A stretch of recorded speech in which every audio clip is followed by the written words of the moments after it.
Hi guys, இன்றைக்கி நம்ம வரகு குழி பணியாரம் தான் பார்க்க போகிறோம். அதுக்கு இன்றைக்கி வரகு ரவை யூஸ் பண்ணியிருக்கோம். ஒரு பவுலில் 2 டேபிள் ஸ்பூன் வரகு ரவை, 2 டேபிள் ஸ்பூன் கோதுமை மாவு, 2 டேபிள் ஸ்பூன் கேழ்வரகு மாவு, கூடவே 2 டேபிள் ஸ்பூன் அரிசி மாவு, 2 டேபிள் ஸ்பூன் தயிர், தேவையான அளவுக்கு உப்பு, கொஞ்சம் தண்ணி சேர்த்து நல்லா கலந்து எடுத்துக்கோங்க. இந்த மாவை ஒரு 20 நிமிஷம் ஊற விடணும்.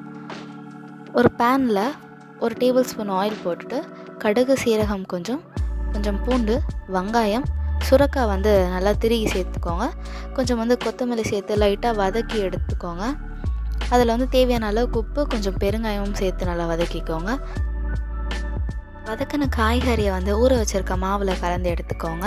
குழிப்பணியார சட்டியில் கொஞ்சமாக எண்ணெய் தடவிட்டு இந்த மாவு யூஸ் பண்ணி குழிப்பணியாரம் ஊற்றி எடுத்துக்கோங்க. ரொம்பவே டேஸ்ட்டான வரகு குழிப்பணியாரம் ரெடி ஆகிடுச்சு.